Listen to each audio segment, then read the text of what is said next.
Hello guys, today I've got Redmi Headphones Neo, which are right here, and I'm going to show you how you can easily unpair them from your Windows PC.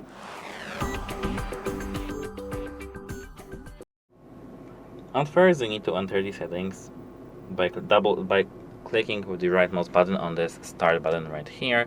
That's Windows logo at the bottom of your screen, and here you need to enter settings.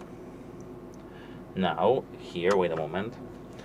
You need to, straight from home, enter this section which we are now, Bluetooth and devices, and here you need to enter devices section right here.